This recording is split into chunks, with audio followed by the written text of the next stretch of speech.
This is not a show and might not even be a connection. Here's Judah and Guest. It's Judah and Guest, and here I am with Captain Blackburn himself. Dude, you look so piratey with that shirt on. Yeah, I threw this one on just so I could be kind of piratey. I like it. I just need like a little red knit cap, but I'm cover my bald spot. I'm good. I love it.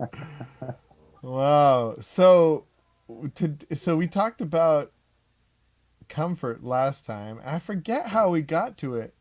I was going to ask you there was something we were going to talk about, and you texted me retirement. We talked about retirement. I forget how. Do you remember how we got to that point? I don't. I think it was sort of a random topic. There was something about. I asked you. You asked me if I was going. What my retirement plans were. Yeah. Yeah. Oh, so let's go ahead and let the good people know. My name is, I forgot, Judah Buddha. Judah Buddha. And I'm here with Joshua. Judah the Buddha. And we're going to talk about retirement. So I thought it was interesting that you said you don't have any plans for retirement. And the way you talked about it seemed like you were saying that. What is that clicking? Oh, you got to turn it up. You can't hear me? I'm old. You need to retire, man. No. Get my hearing aids in. That's what I'm going to do. I actually saw this brand new hearing aid that's out, new technology. Interesting. But you were sort of contra retirement. Would that be a false statement? There was something that came out because I said, "Oh, that's a discussion for another time." Was that next week? Yeah. I can't say I'm entirely contra retirement. I can say personally I'm contra retirement. I think this notion of retirement is certainly a new one historically. I mean, it's one thing to reach a certain point in your life and pull back. But that's not what we mean by retirement. By retirement, we mean cease working often. Okay, yeah. And, my personal plan is to find myself in doing something that's valuable and productive, and then, continue to do that as long as I can and then die. Well, I really enjoyed what you said about how you're because as long as I've known you, you're the only other person other than me that has had so many different jobs and interests. And so I love the fact that you said I'm trying to work my way into a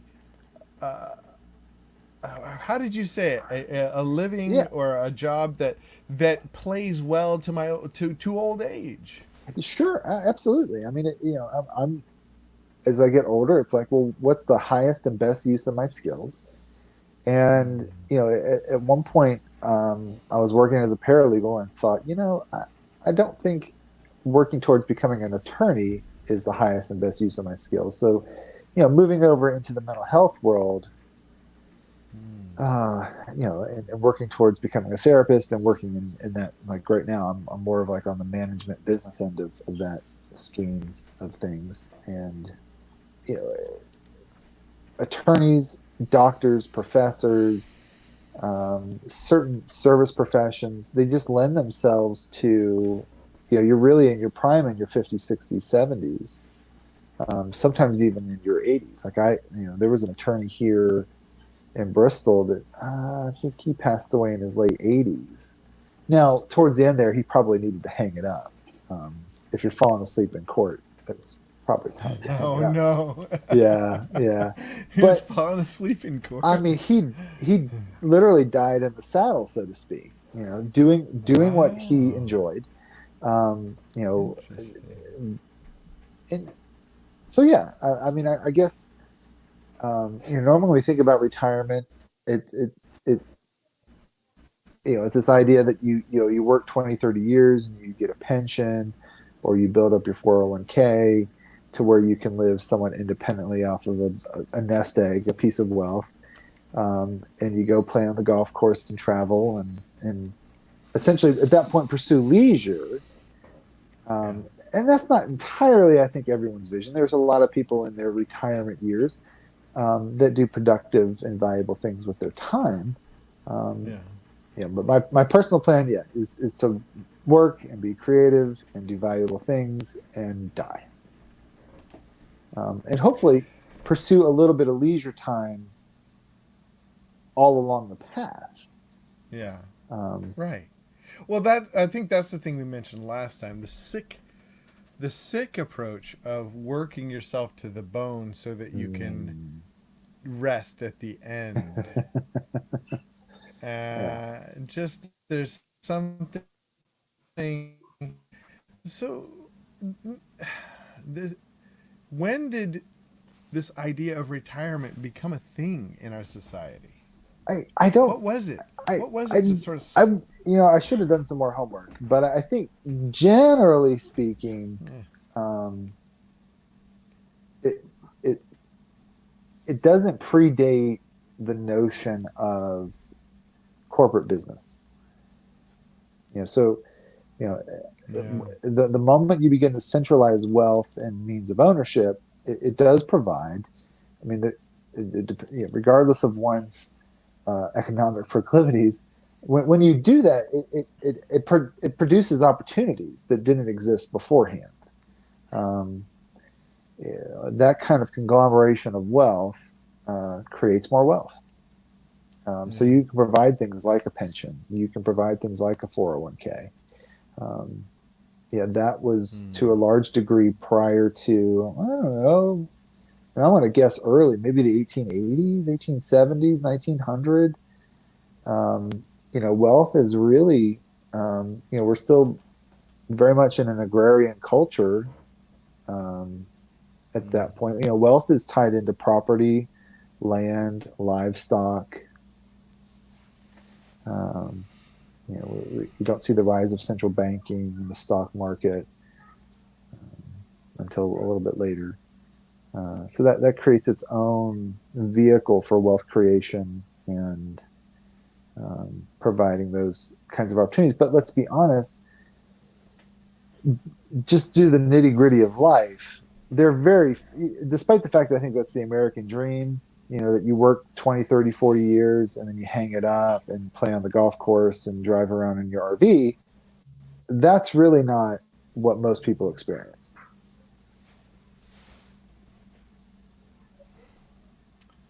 Yeah.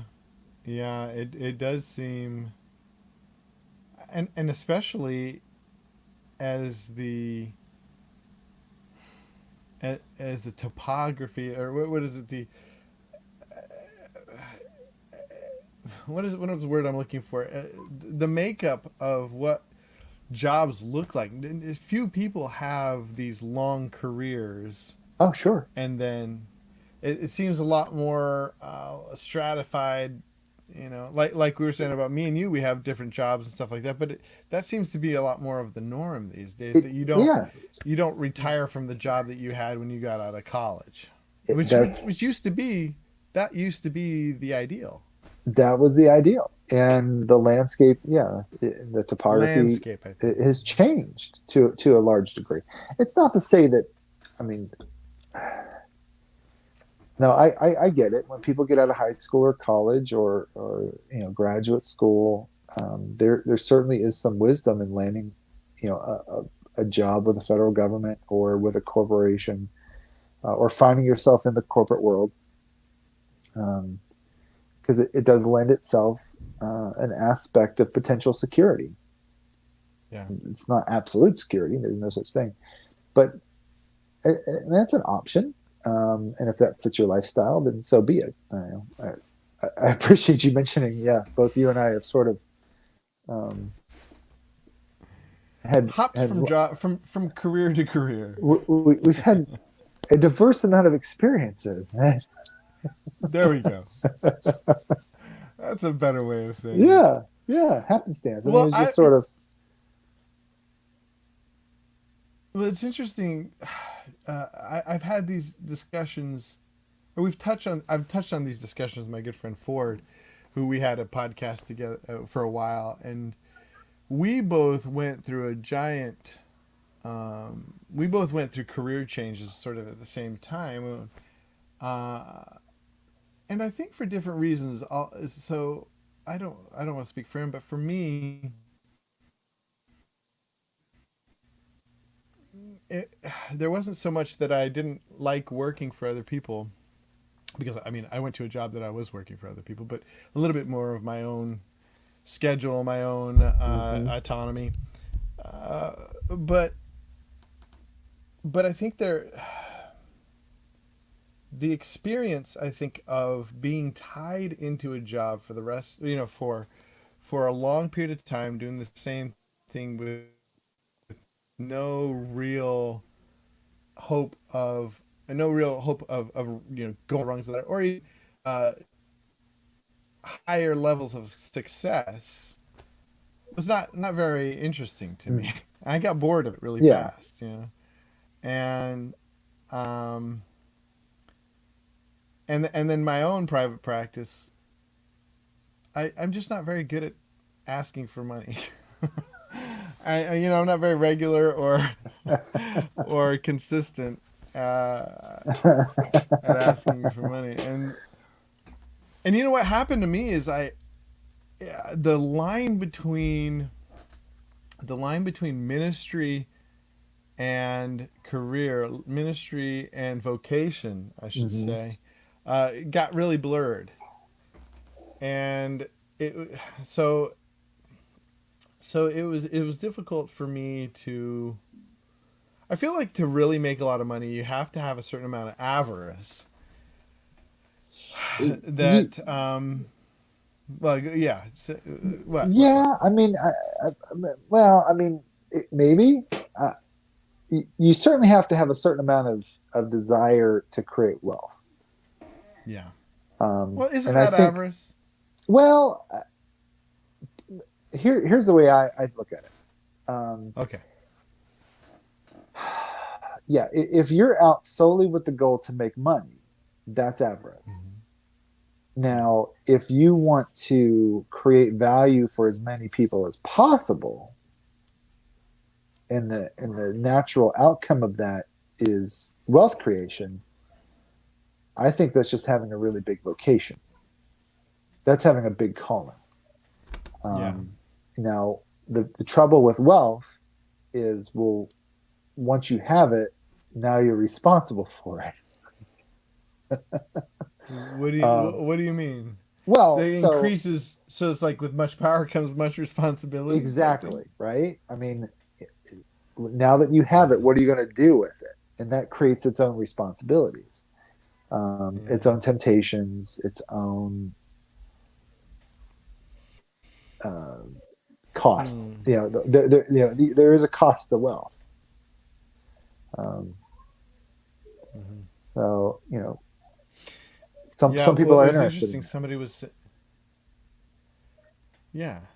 Well, my dad mentioned something today, interesting, that caught my attention.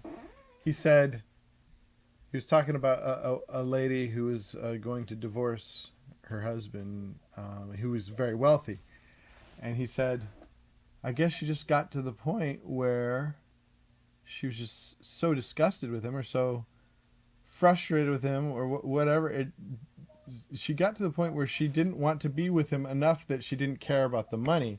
Yep. And I thought, well, and I think that makes sense, since money typically helps you get away from the things you don't like. And if you can't get away from the thing, It now that can. it can, yeah. There's a phrase that the attorney I used to work for would say in circumstances like that, and that was, Okay. she doesn't want the cheese, she just wants out of the trap.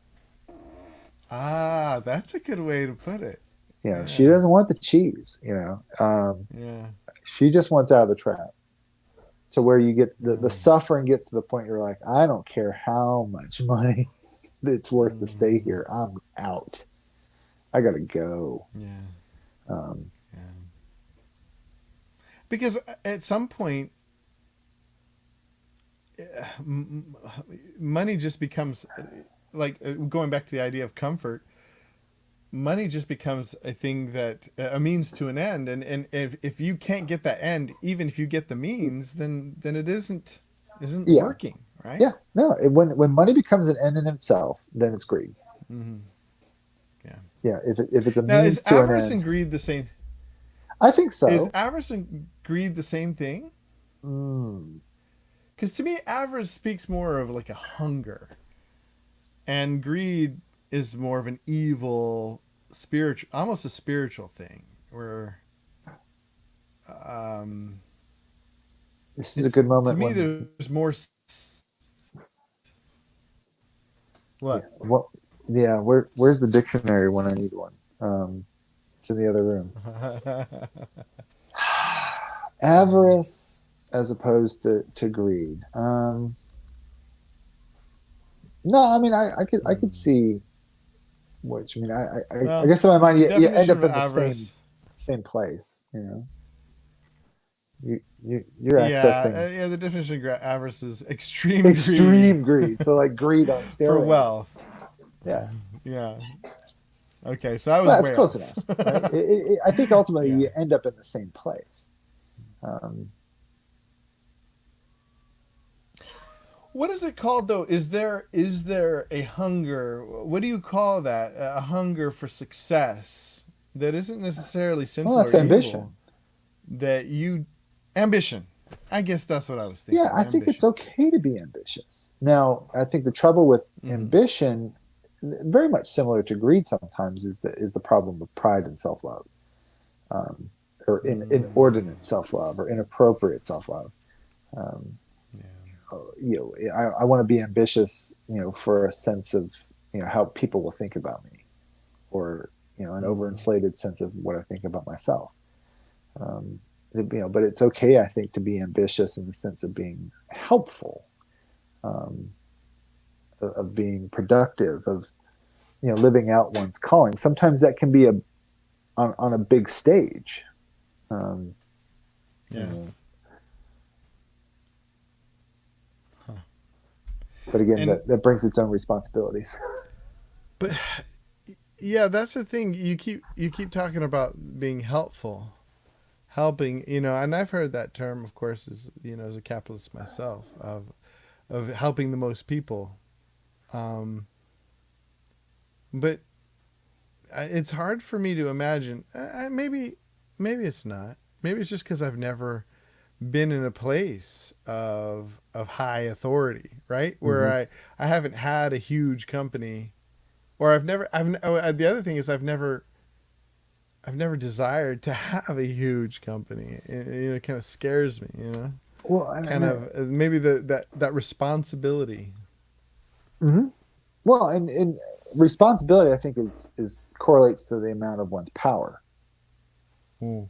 And wealth provides a certain level of power. Influence provides a certain level of power. Even being helpful provides a certain level of power. Like if Hmm. you've got a big, Absolutely. we're talking here um, on the interwebs. It's one thing if we're talking just with one another, so there's two people, and then if there's 10 people watching, there's a little bit of influence. But if there's 100,000 people watching, there's a lot of influence. If there's a million people, Yeah. and so on and so forth, and with that comes a lot of Yeah. responsibility. Like we could say some really boneheaded things here, and then the Yeah. overall effect of that's going to be pretty low. Right. Um, Speaking of Insatiable people greed. watching, Jim Pass, thank you for tuning in. He says Webster's dictionary says avarice equals Insatiable insatiable greed. greed. Can't, yeah, Interesting. bottomless greed. Wow. Yeah. I was I was not thinking of avarice in the correct way. I was thinking of it as I think I was mixing it up with ambition. It's because ambition has come to be synonymous with career, I think, and to me, avarice was the ambition of money, or of Hmm. yeah. I don't, But but no, yeah, I was thinking of ambition.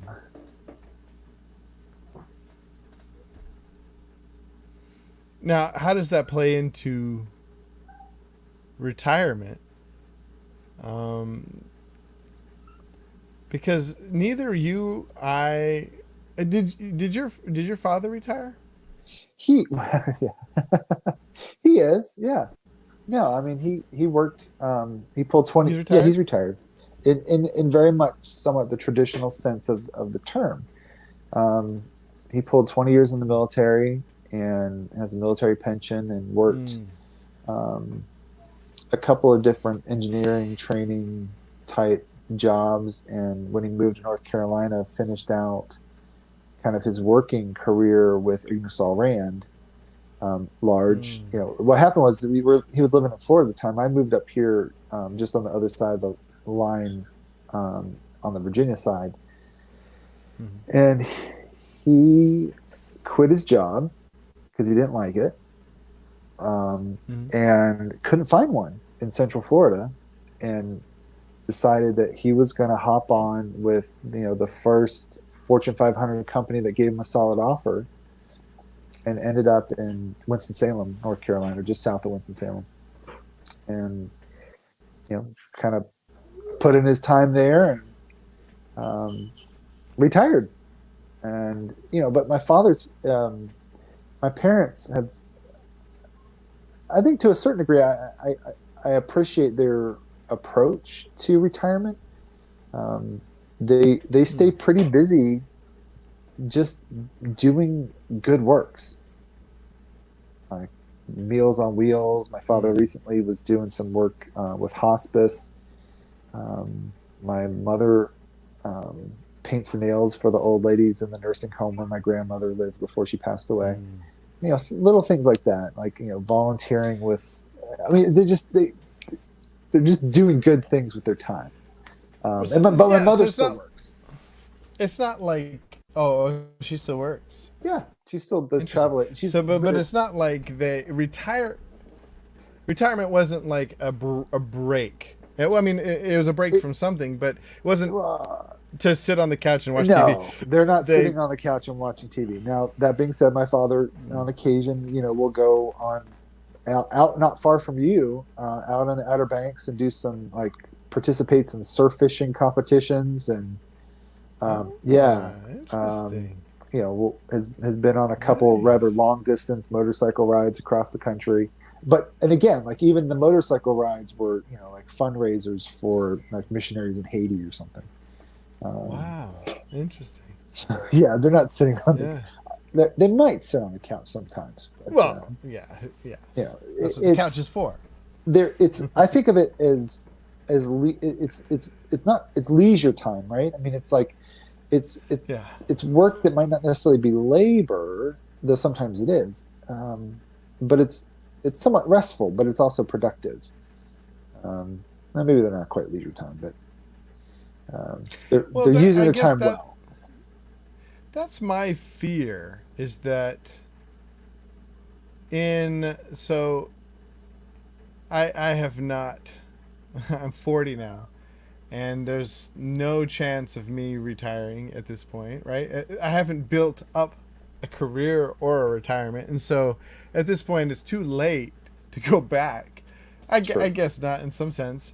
I could start a new career again, but I I feel like the fear for me is that I've made the wrong choice in the sense that I won't have that time to I won't have that time of volunteer and to do the things, to do more creative things. Now, but by the same token, I have more time now to do those things. Hmm. So I guess there is a give and take. Yeah. Sure. I and maybe that's what I've traded. maybe that's what you're saying is we've traded that concentrated period of time at the end for sparse but more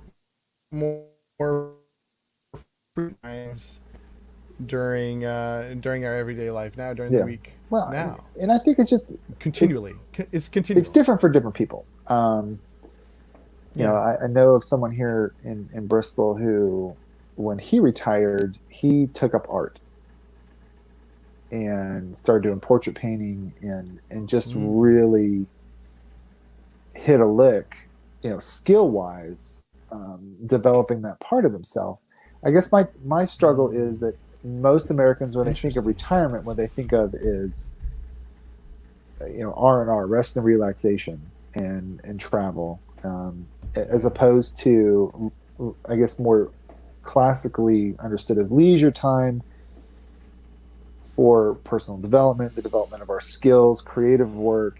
Um, and yeah, I mean, we can do some of that now. And I think, you and I both have 4 children. Children are, um, well, they're not cheap. Uh, one of these days, in the not so distant future, they'll move along and go do their thing, which, like income will probably be a little bit higher, expenses will probably be a little bit lower. So there's a little room to, save a Yeah. little bit, or change lifestyles to where, you can engage in more leisure and more creativity. Um, but I guess as I think about it, there are very few people that really wait till the end of their life and then do something amazing. Mm. Um, Mm. and for most, and I think mostly men, there's this, heavy notion of, being a provider, sometimes to an inordinate degree. Mm-hmm. And, you work your fingers to the bone, basically to die. Sometimes not even, well prior to the retirement marker. Um, because you die of you die of something that really is probably stress induced, like a heart attack. Yeah. Um, Yeah. yeah, in your Well, mid 50s, early 60s, that's a good time to kick off. Um, it makes me think of my grandfather, the patriarch of our family. And of course that's become a pejorative term these days. But we think of him as he is uh, he's the saint of the family. Granddaddy. He built this castle that I'm in now. And he started with nothing.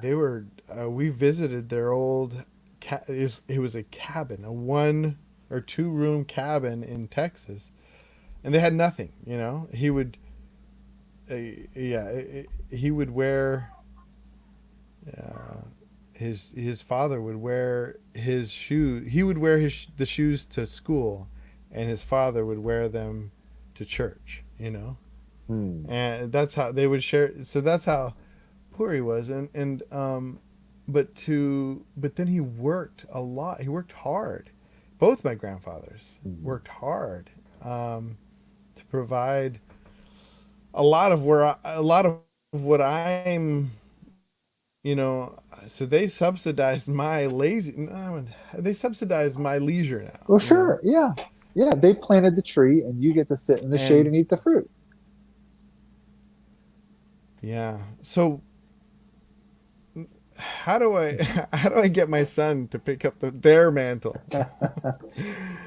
Yeah, But by the it's same tough. token, that's the thought. That I know. See, that's the thought that goes through my head. But by the same token, I also it's hard because I don't know. Am I able to do the things that I've done because of the comfort, the with strength? The security that they've provided around me. My grandfathers. Will I don't necessarily want my son to pick up the mantle of work yourself hard and then retire, or my daughters either. I guess I Yeah, think of my son because you know I but because there's more onus on the males to provide, in a sense. I don't know. That probably is going to change a lot. Yeah, I, yeah. It gets We funny. live in an It gets ever-growing uncomfortable talking egalitarian about that. society. Yeah. Um, some of which I think is a good thing, and some of which, who knows? Yeah. Well. Yeah. Well, I'm curious. Where did your grandfather reside in Texas? Corpus Christi. He was born Corpus in, Christi, and then he ended up in Houston area. okay, and then ended up in North Actually, Carolina. Houston area, and yeah, well, because he was Marine, Okay, and so he ended up at the base, Cherry Point, at the base here. So they were in Arlington, they were in all over, but in 1950, ended up here in North Carolina on the coast. Saw what he saw as a beautiful piece of land, and he was right. But then it was just woods, It was like, hmm North Carolina has some of the ugliest woods, and now it's a paradise. That he provided. And my grandfather, now my grandfather on the other side it's interesting. He was much more, and I think both of them were, though they were prone to career and my grandfather on my mom's side was more, he worked very hard as a policeman. But it was much more a social kind of work as he became a politician. He was actually the mayor of Albuquerque at one point, and so. And I think from that side, I've learned much more of the balance. Actually, both sides, but I don't know. It's hard. It's hard because that generation was so the paradigm of work at your, like you said, work from 9 to 5, provide for your family in a career, and then retire, was such a prevalent paradigm. Is an idea that if anybody were to say, in the future, your grandson's going to have a million jobs and barely provide for his family. I think, I struggle with not feeling shame, in that contrast. hmm Well, sure. I guess in that stark comparison, and if it's solely Yeah. about provision, then yeah, you might lose in that evaluation. I think my struggle, some of the choices that I've made, job and career wise, have been based around having time with my family. That I'm going to Yeah. trade availability for less potential income. Um, Now, in hindsight, do I wish I had used some of that time better? Absolutely. Would I do anything different as far as making those choices? I don't think so. Because one of the things I've seen, Go ahead. yeah, is people, in particular men, get a hold of this notion that what they need to do is be a top-notch provider, wealth creator, and what happens is by the time their children are teenagers, they don't know their children. Yeah. And there's this assumption that you can buy back their loyalty, that you can buy back communion at that point in their life. But the reality is you can't. The only thing that pays that is time. Gifts, buying your 16-year-old a new car is not going to fix the 16 years that you weren't there. Well, and that's what I was going to ask you. Do you find, so I guess I'll say it in this way. I've found that in my endeavor to spend more time with my family and taking jobs that were on the outset apparently not that on the outset were apparently more conducive to spending time with my family, I ended up taking more of those and spending the balance actually sort of got out of whack for a while there, where I looked around and thought the whole reason I was taking these jobs was to spend more time with my family, and I've had to take 3 to stay alive, and I'm not spending more time with my family. I wish I had just, taken the career route at the beginning. But yeah, did you ever encounter that? Um,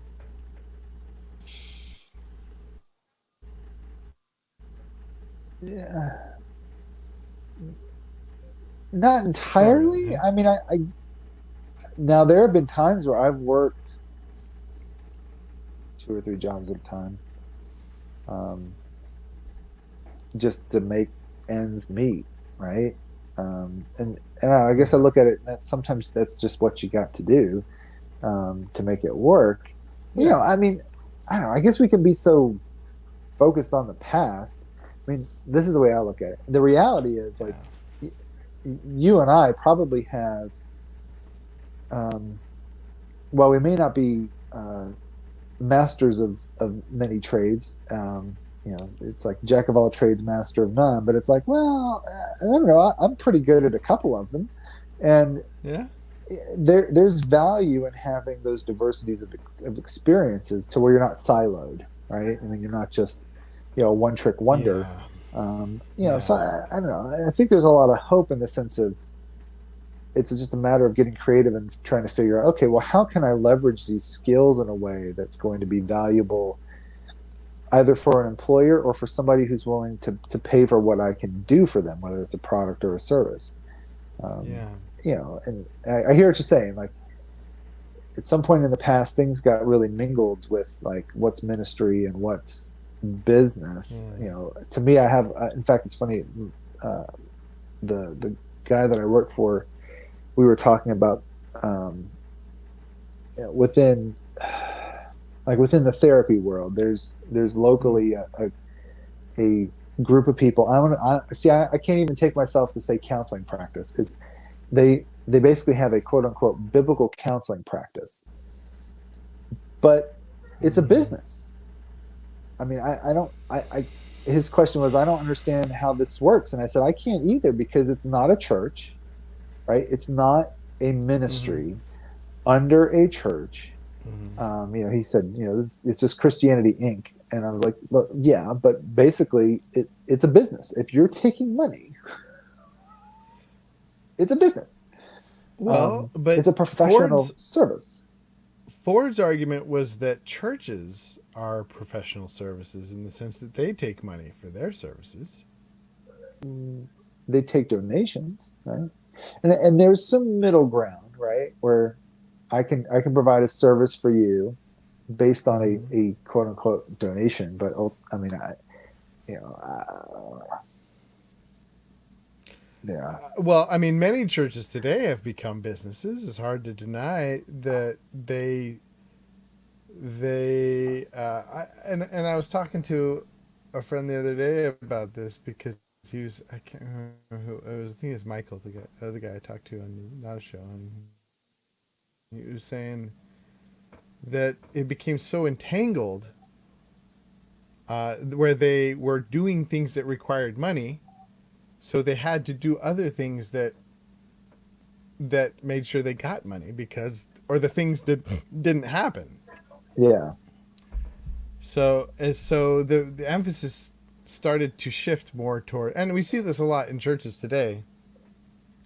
The emphasis started to shift more towards making money because they had debts to pay. well, yeah, yeah, um, it, yeah, um, yeah. I mean, that's a business, right? Well, I mean, but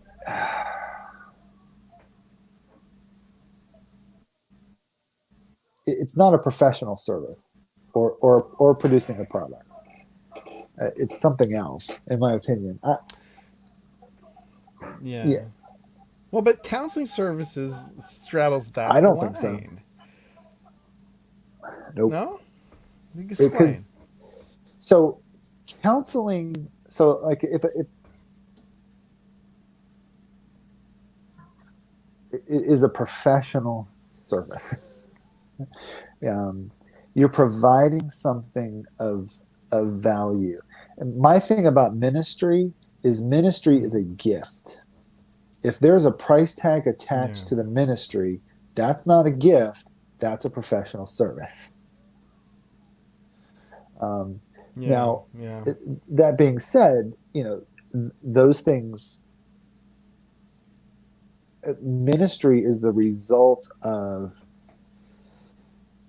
um, a person, a group of people that are doing something that's giving away wealth or giving away a service.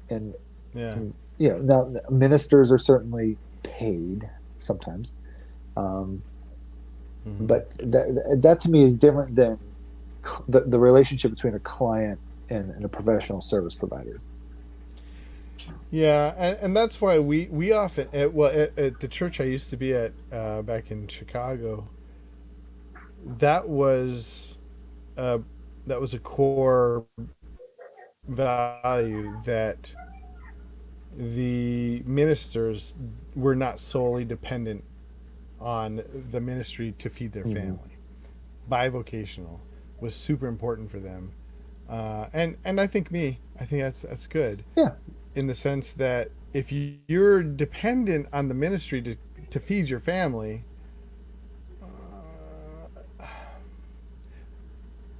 it gets strange in our society. Now, it wasn't strange for priests though. That's how priests survived, yeah, in the Old Testament. And yeah, yeah. Well, there's no doubt the worker is worthy of the wages, right? I mean, like if you know, Paul says, if I can share with you in spiritual things, like what's a couple shekels?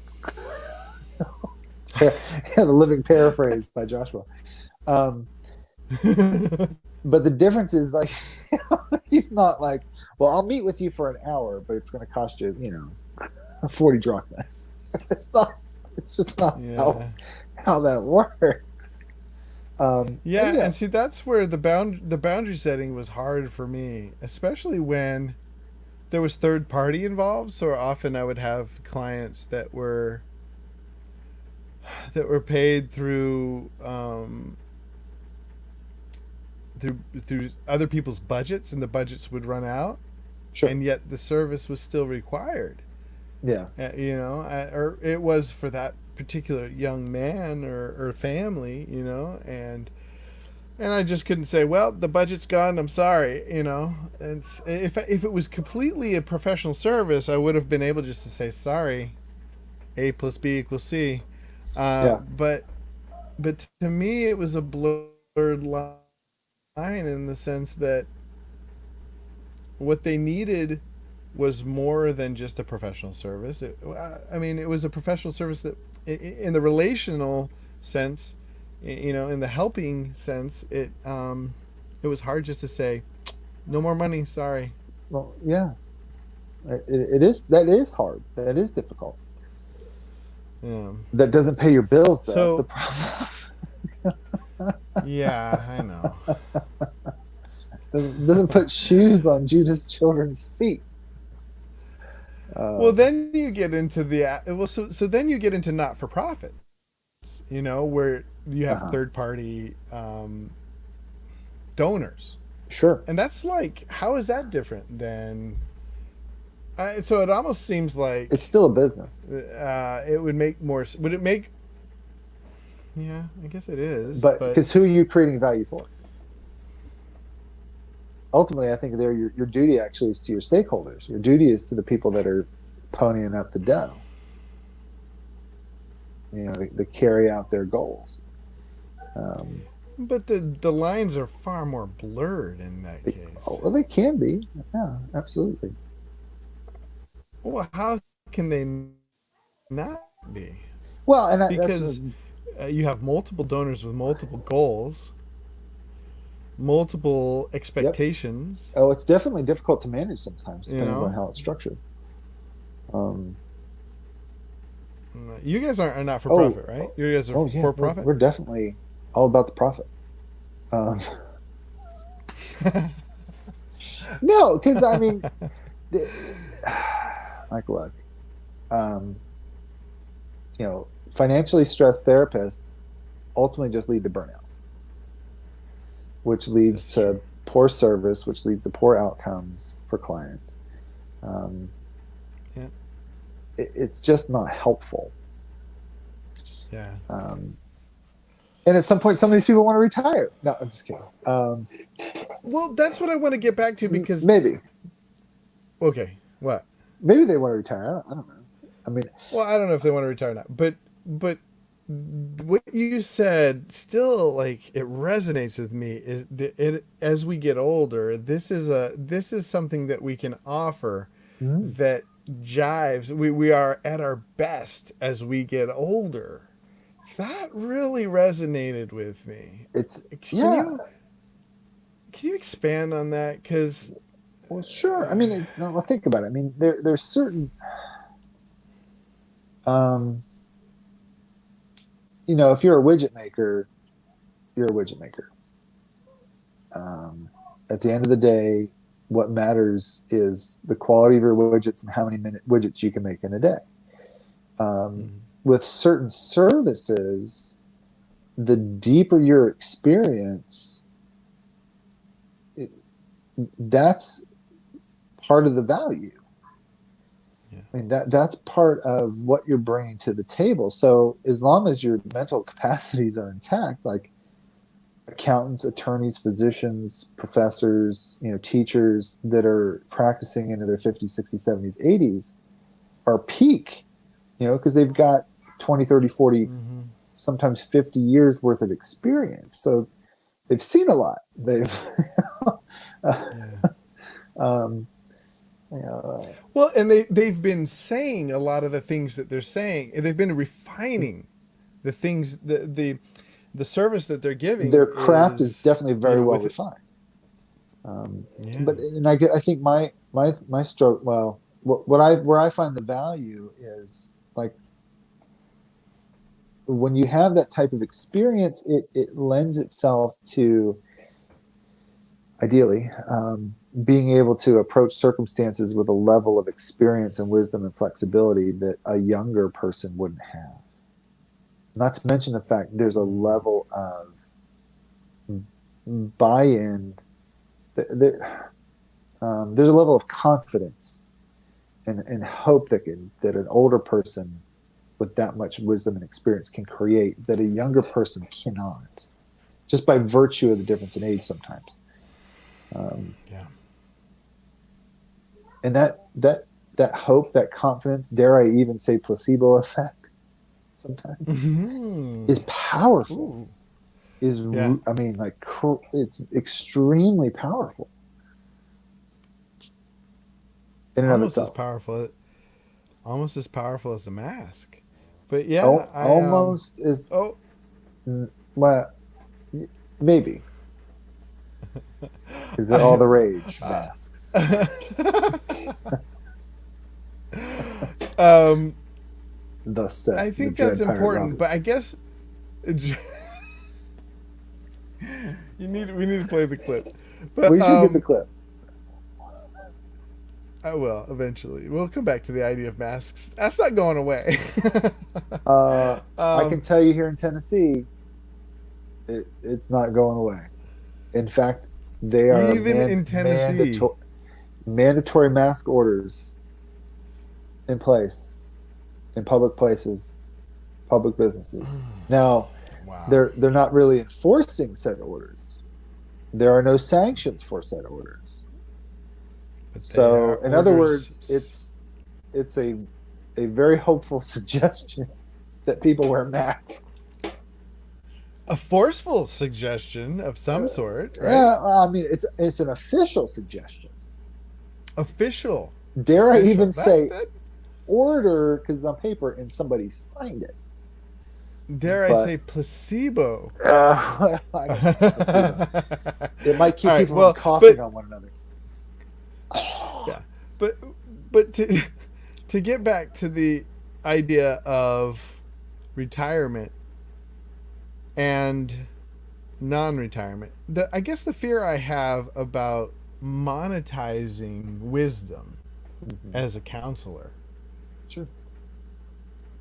is the blurred line between um, our mandate as Christians to do it whether we get paid or not, and our need to get paid. Our need to feed our family. But Well, sure. although our need to feed our family gets less and less as we As get we get older, older. right? Obviously, So, we have less I family. mean, look, even the person that's the blacksmith is doing ministry in some sense, right? I mean, I guess my Good thing point. is where Good I point. draw the line is there's the ordained ministry of the church, and then everything else is just simply business. I mean, it's producing. Like, now, whether or not we choose to charge for that, or if you're like Dorcas and you just like hand out clothes that you made, with like there's nothing wrong with giving away your labor. And on the other hand, I don't think there's anything wrong with asking for fair value for your labor. Hmm. As far as like professional counseling, this is a great example of something that, very much like retirement, it's a profession. It's a practice. It's a skill that, in its current form, really didn't exist prior to like 1900. So it's kind of hard to really like block it in scriptural terms, because I think it can get confused with like, well, pastors do some counseling. It's like, well, yes, that's true, but they don't do professional counseling. They don't work within particular mode. Well, even within like the licensed practice of counseling as a healthcare um, service. I mean, most, at least in Tennessee, for instance, like licensed professional counseling falls under the licenses for the healing arts. So, massage therapists, The physical therapists, healing occupational arts. therapists, doctors, whatever, counselors, uh, LMFTs, LCSWs. We're all under the same statute as far as the state going. Yeah, here's a license. We're pretty sure you're not going to hurt anybody, and you can charge money. Um, Yeah. Yeah. so And I'm not a licensed professional, you're a and professional, I hope. right? You get paid for it. Don't call me names. You're a But professional. no, you're right. Yeah. You're a Yeah. professional. Yeah. You get paid for Yeah. it. Yeah. That's true. You don't. I Yeah. mean, There is something gross about that to me, though. I don't know why. What is that? Why do I think that being called a professional is pejorative? um, I don't know what's icky about being a professional.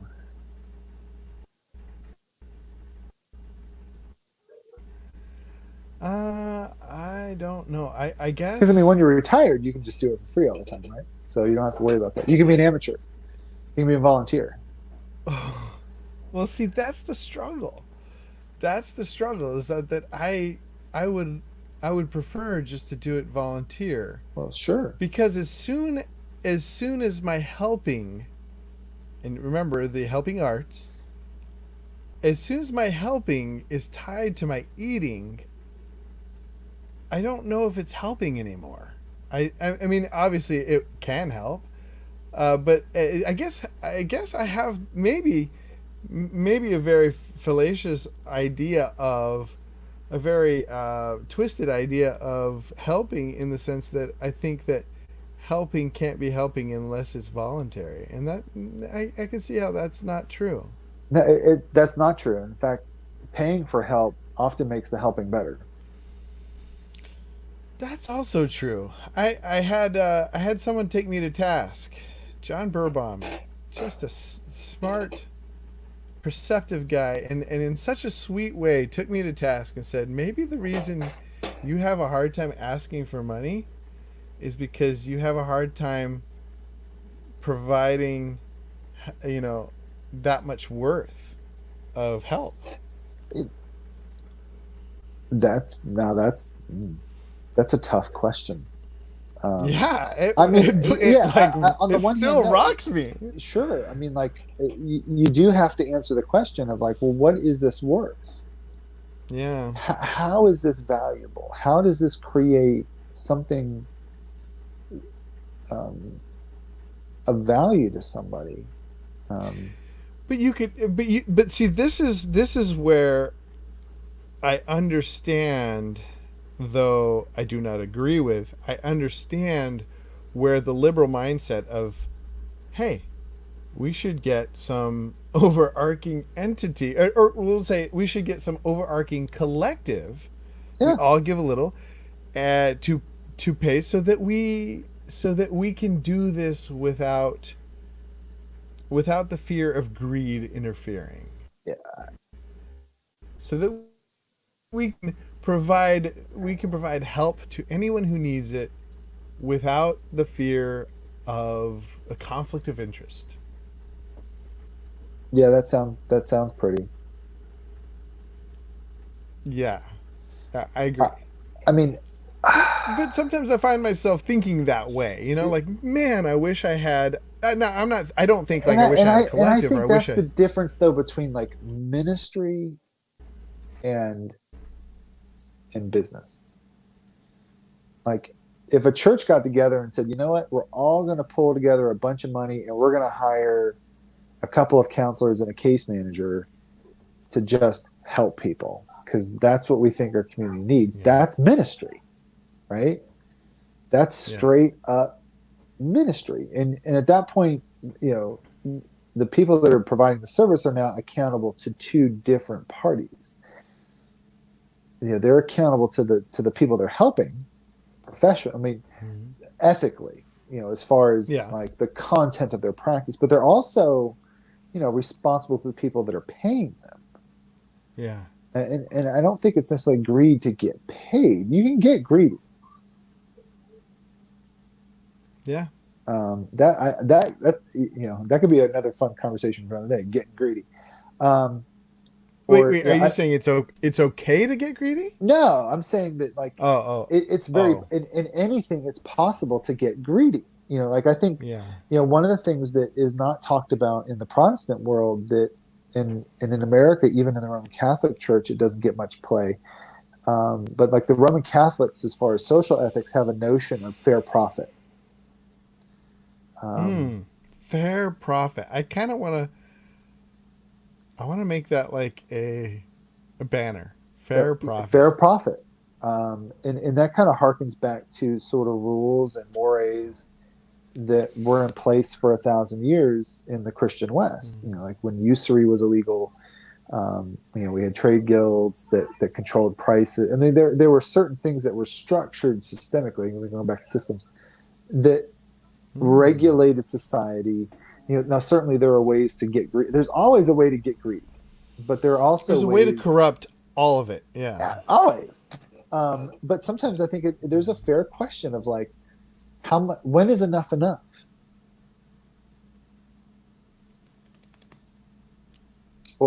But I think what I hear more maybe from you is when is it not enough? Like, or like I'm going broke. I'm running this business, but I'm going broke. Providing a professional service. Yeah. Yeah. Yeah, it's just hard. So you've heard of the Enneagram, right? I have heard of this thing called the Enneagram. Yes. So I'm a two. Or is it a two? A helper? Is it three or two or something? And I often think about that because it is there. There is something in me that if somebody has a need, and especially if they are are the least of these in any capacity, like it's very hard for me to charge for it. Yeah, that just means you need to find more people that you can charge. That is Yeah, true. I think it's okay to give away one's services. I mean, it's just like if you're a carpenter, and I you're guess like, this person needs, yeah, they got a hole in yeah, the roof. I'm going to fix the hole in the roof. But if you went around fixing everybody's hole in everybody's roof for free, you'd be a broke carpenter. yeah. Well, and that's what I've seen with churches that, and we're out of time, but Oh no. with churches that rely on each one teach one. Everybody sort of play a part, without the idea of well, this is a service, and we're gonna need it, and we got to pay for it, and let's pony up. That eventually it's just people just give and give, and then just stop because they can't anymore. And it and that's socialism to me at its at its worst, because because the value of someone's work, as you're saying, value of what somebody has to offer, has to be acknowledged Sure. in some way, and money is the best way to acknowledge that. It's a way. It's a handy way. I guess it's the most handy way to Yeah. acknowledge Yeah. that. I'll say. It's, it's a means of exchange, right? Yeah. Yeah. That we all agree on. Yeah. Like, I'm going to trade something of value for dollars. Yeah, I guess we could talk about the bartering system, but we were talking about Retirement. retirement. Oh well, it's good to talk to you, Josh. These are things that are important to talk about. Yeah, At least we're for not me. planning on retiring. We're just planning on dollars, trading labor for dollars, services, Trading labor for dollars. products for I dollars. do love the idea of people being at their peak for certain jobs. I hadn't ever thought Yeah. about that. So carpentry isn't really, you're not at your peak for carpentry when you are in your 70s or 80s, but you could be for the helping arts. Yeah. Oh yeah. Oh, and I think carpenters, as long as, again, it's kind of like in the helping world, as long as you maintain your mental faculties, you're in your prime. But I've worked alongside of men in their 60s and 70s that were just as strong as they were in their 40s. And Can I tell you? I just John Quinlan. He was on one of the Nada shows. He's my old. He used to be my youth pastor way back in the day, and he helped put it in the windows recently. And he was carrying up. He's on an age now, and yet he's spry as all get out, carrying these huge. I couldn't do it. He was much stronger than I, carrying up a ladder, carrying these huge windows. Amazing. yeah, so I mean, even there, it's possibly a carpenter. As long as Yeah. your physical faculties are intact. You can get up into your 60s and 70s as a craftsman, and again, be at the peak of your craft. And I guess, that's an area where I don't think so much of career as it's like craft building, like you're the development of one's abilities. Because like the idea of you getting to a certain point and being like, I'm going to hang up my craft. Right at the time where you're like, well, you could do some amazing things with this. Now they used to pass down the craft, right? Like that's a time honored tradition of passing down your craft, is sort of handing it down to your son or somebody, the next person, younger person. And that could be seen as a retirement of sorts, but that's a different thing altogether. Because I mean, you're not. It's just a shift in what you're doing. You're not really ceasing to labor. You're just changing the way that you're doing that. Because mentoring is certainly a labor. Like, teaching is certainly a labor that requires its own unique skill set and level of wisdom and abilities. Yeah. Well, that it helps me. So I'm going to be teaching a class pretty soon. Actually, I'm teaching a class now, but teaching and mentoring has always been something that, like I think that maybe I looked at too much. I've always looked at too much as a ministry, and I appreciate your ability to sort of articulate it, not sort of, to articulate it as a craft. I really appreciate that. That really rounds it out for me as far as it is a craft. my own and you're endeavors. creating a particular kind of value that it's rare. And I think one of the things that's important about value is the rarity of it. Not everybody can do the scarcity of it, right? The scarcity of it, the rarity of it. That not everybody can do what you do. Very few people can do what you do. Sometimes I think the challenge is being able to articulate what exactly that is to other people, but even for yourself, defining like, how is this valuable? How does this change somebody's life for the better in a way that creates more value for them? Like I've argued, right, like in the counseling world, talking about value, there's what the insurance company will pay you for your time. There's what an individual will pay you for your time. There's the notion of a sliding scale. So, depending upon one's income can determine the value of one's time. I lean more in theory towards a sliding scale in the sense of this, like especially like I like to use the example of couples therapy. So couples therapy for a family who's just starting out in life, and can only afford a certain amount of money per time. That to me seems equitable, right? So like if they can afford $60 for an hour or 90 minutes or whatever, that, and you can agree on that, that's equitable. On the other hand, if you've got you're working with, a high earning person, male, female, I don't care. I don't think there's anything wrong with saying, well, what my time's worth for you is $200 an hour. Because the dollar outcome, like how you can measure the outcomes in dollars for change for that person, like if you really plotted it out on paper, is big money. You take a CEO and you reduce the amount of stress that he can focus on work, and he's got better marital satisfaction. He's producing more. Like he's creating more. He's now free to you're creating more value for that person. Yeah, exactly. The value that you're creating is even higher. That's interesting. That makes me think. Well, go ahead. What? Yeah. So I mean, there's different ways to approach it. Is what I would say. That's equitable. Well, that makes me think of so I'm also, one of my careers is doing website design and search engine optimization, that sort of thing, and often I'll use freelance help to get things done, and a lot of times what they'll say is, what's your budget? I'll say, how much do you charge for doing this? They'll come back and go, what's your budget?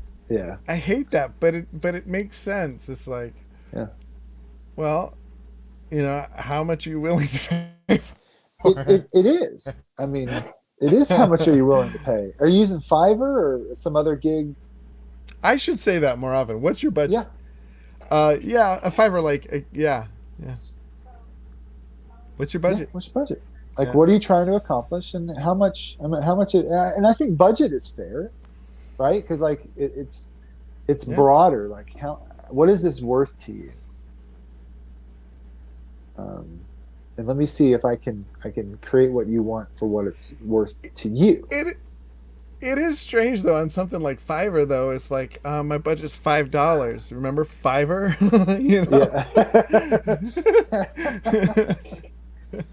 You can score some deals on Fiverr now. Oh man, so I gotta go. But recently, I have this other podcast with Joseph Rhodes, the Chicken Foot podcast. I've been trying to find jokes because it's a comedy podcast. People buy jokes. Fiverr has people that sell jokes. Let me see who's the best person that sells jokes. So that's been kind of an interesting endeavor. I bought the best ones were $5. The best ones were $5 so far. Wow. I bought some for 30 and some for 20, and probably the best ones were $5. It's just a little interesting tidbit, but we digress. Again. I don't know what that means. What does it mean? To digress means to Pull away from, maybe? I don't know. To regress, digress. digress. Progress. Regress is anyway. We get away from the. Well, we have to go, but I have to go. I have a meeting actually. I'm late for. I think. I can't remember if I said. I get so messed up with the time change now, man. And somebody the other day was, it's like, 'cause I meet with you at 8. Somebody was like, our meeting at, or I said, I'll see you at 8. And they were like, don't we usually meet at 9? Yeah, because they're, Central Standard Time? Yeah. It's 10 o'clock. 10, yeah, so it's like 2 hours early. Yeah, I gotta go. This has been an interesting conversation, Captain.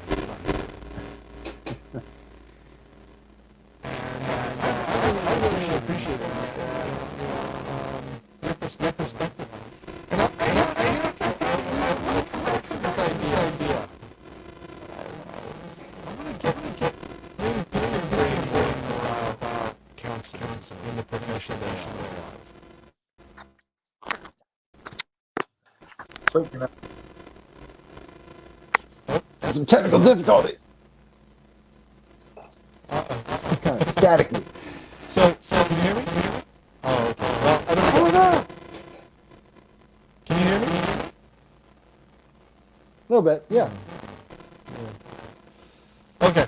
Well, I will talk to you next time. See you next week. Thanks for everybody who tuned in. Thank you, Jim Paz. I hope you guys can hear me.